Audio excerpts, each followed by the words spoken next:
Rasulullah SAW bersabda dalam sebuah hadis, jaddidu imanakum, renovasilah imanmu itu, perbaharui imanmu itu, segarkan imanmu itu, jangan dia lemah layu tidak berkembang.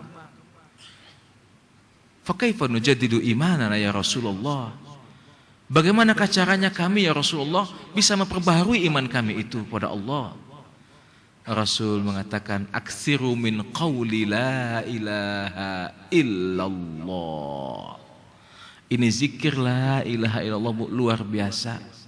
Zikir yang lain mungkin orang bisa riya, bisa ingat yang lain, tapi la ilaha illallah diucapkan dengan sebenar-benarnya, terkembang iman, menjadi segar hati dalam menyembah Allah Subhanahu wa taala. Maka siapapun yang di hatinya ada kebesaran makhluk, kebesaran dunia, di samping dia tadi seperti saya mengkaji alam semesta ini, namun yang lebih efektif adalah duduk di Masjid Sunda Kelapa menzikirkan kalimat la ilaha illallah. Dalam hadis yang lain disebutkan bahwa hal yang memperbaharui iman dan memperkuat imannya adalah menzikirkan la ilaha illallah sambil mengingat maut. Ya, jadi ibu mengucapkannya jangan dengan cepat-cepat. Karena kalau jangan cepat-cepat maknanya jadi lain. Kan banyak orang suka cepat ya baca la ilaha illallah, la ilaha illallah. Ini lain maknanya. Karena lam alif bertemu dengan hamzah itu hukumnya mad jaiz munfasil, minimal 2 harakat dibaca. Yang bagus 6 harakat dibaca. Enggak boleh 1 harakat. Kenapa? Karena la itu adalah artinya la penafian. Jika dibaca 1 harakat, artinya menjadi lam penguat. Kalau la penafian, sungguh tidak ada Tuhan kecuali Allah. Tapi kalau la yang penguat menjadi sungguh ada Tuhan kecuali Allah. Kita pengen mengucapkan kalimat tauhid malah menjadi kalimat murtad dan syirik. Masa ada Tuhan selain Allah? Tidak ada Tuhan. Kalau tidak ada, la-nya dipanjangkan. La ilaha illallah. Sambil menghabiskan nafas, memasukkan dengan bahasa body language kata-kata Allah itu ke dalam jantung kita di sini. Ini berubah iman. Ini berubah iman. Apalagi kata Nabi, kenanglah maut. Jadi bagaimana Ustaz? Ucapkan la ilaha illallah seakan-akan kita sedang dicabut nyawanya oleh malaikat Israel. Enggak ada daya upaya kita kecuali Allah Subhanahu wa taala. Saat itu kita ucap la ilaha illallah. Berubah iman, Bu. Coba ya bayangkan nyawa sedang dicabut, kita semuanya berzikir la ilaha. Sama-sama nih, tutup matanya. La ilaha illallah. Ucapkan Allah sehabis nafas, seakan-akan kita menghembuskan nafas kita terakhir. Iman naik pasti, Bu. Ini janji Nabi. Ada orang malah melarang tahlil, melarang la ilaha. Apa maksudnya nggak ngerti? Mungkin melarang kita untuk dekat dengan Tuhan kita sendiri. Saya praktikkan ini nggak usah banyak-banyak, 10 kali saja naik. Bayangkan kelak ada sebuah kuburan yang tanahnya masih baru dan basah. Di atasnya ada batu nisan tertulis di situ nama kita, tanggal lahir kita, tanggal mati kita. Bayangkan itu semua sambil mengucapkan kalimat la ilaha illallah. Bayangkan kita sendirian dalam tanah, hitam pekat, gelap, busuk dan panas. Datanglah 2 makhluk yang menurut riwayat warnanya hitam kebiru-biruan, hitam kebiru-biruan. Itulah Mungkar dan Nakir yang pertanyaannya bagai geledek menanya kita, Marabuka, siapakah Tuhanmu? Bukan mulut yang menjawab ketika itu, keimanan yang menjawab ketika itu. Kalau lemah iman kita saat itu, copot jantung dan gak bisa menjawab. Bayangkan saat itu terjadi dan ucapkan la ilaha illallah.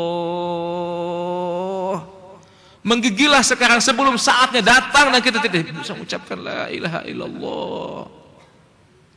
Bayangkan bapak dan ibu kelak dibangkitkan di padang mahsyar. Sementara jarak matahari cuma 2 mil. 2 mil itu Bu, dari sini ke Megaria.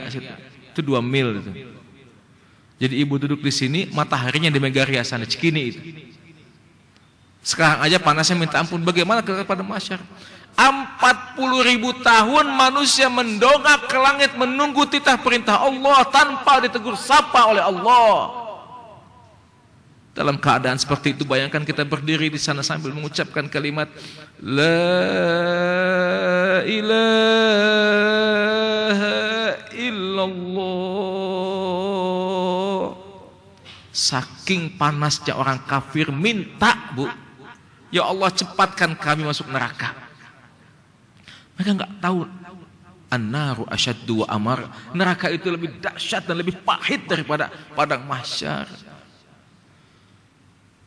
Bacalah la ilaha illallah dengan mengenang saat ada 2 timbangan yang sangat jeli dan jitu sekali. Selembar rambut dibelah 7 lebih berat yang kanan.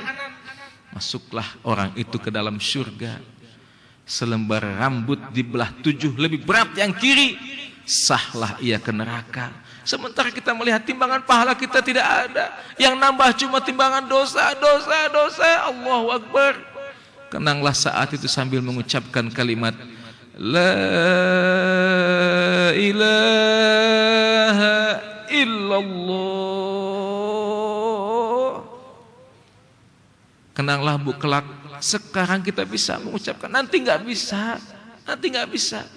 Kalau sekarang sering kita ucapkan, di sana kelak Allah tolong dan bantu kita. Nabi beri syafaat kepada kita.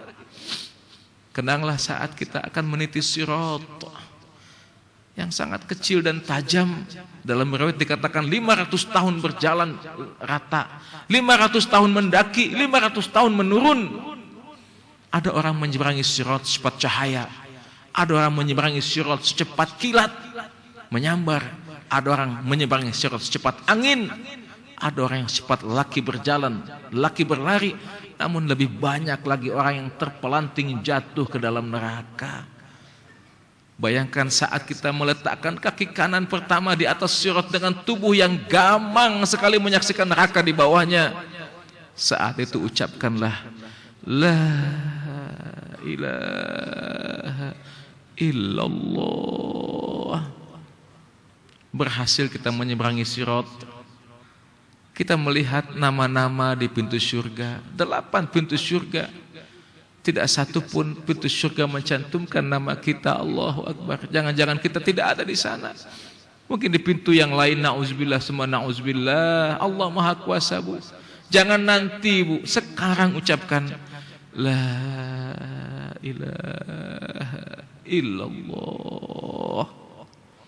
Ini sajalah diamalkan tiap pagi, tiap sore. Iman tidak akan tergoda dengan dunia. Iman tidak akan terpengaruh dengan dunia. Yang besar Allah saja, yang lain kecil. Masalah apapun tidak akan pernah kita meminta kepada makhluk, karena Allah Maha Kuasa dan Maha Besar. Saat itulah Allah tunjukkan kebesarannya kepada kita. Kalau sudah sampai ke sana, nanti sampai kepada apa namanya iradatullah. Karena kita memenuhi kehendak Allah, maka Allah memenuhi kehendak kita. Jangankan yang kita minta, yang kita pikirkan pun datang sendiri. Ini sudah sampai kepada martabat iradatullah, kehendak Allah Subhanahu wa taala. Istiqomahlah, jangan sampai 100, 200, 1000, itu boleh asalkan diucapkan dengan benar. Namun yang tadi pun 10 kali saja berzikir la ilaha illallah dengan mengenang peristiwa-peristiwa maut tadi, naik melejit, melesat iman kita. Maka dari itu yang ibu zikirkan 7-10 kali itu dibandingkan dengan ibu bicara ayat kauniyah yang saya jelaskan dengan panjang lebar tadi itu, lebih tinggi lagi mengamalkan la ilaha ini. Saya sengaja menerangkan itu hanya mengambil sisi lain kebesaran Allah, sehingga ketika Allahu Akbar ada maknanya, ada pengertiannya. Bukan sekarang Allahu Akbar, kadang-kadang kita zikir Allahu Akbar nggak jelas, malaikat aja nggak tahu menulis apa. Lokbar, lokbar, lokbar, lokbar, apa ini? Subhanallah pun subhanallah, subhanallah, subhanallah, subhanallah. Kok sebellah bukan sebel gua? Alhamdulillah, hamdalah, hamdalah, hamdalah, hamdalah, apa ini? Gak berhargakah setiap zikir itu? Padahal Nabi bersabda, satu kali seorang mumin mengucapkan subhanallah walhamdulillah wala ilaha illallah wallahu akbar, Allah tanam untuknya sebiji benih dalam surga. Ketika ditanam langsung tumbuh sebesar gunung. Pengen menanam sekarang sama-sama? Subhanallah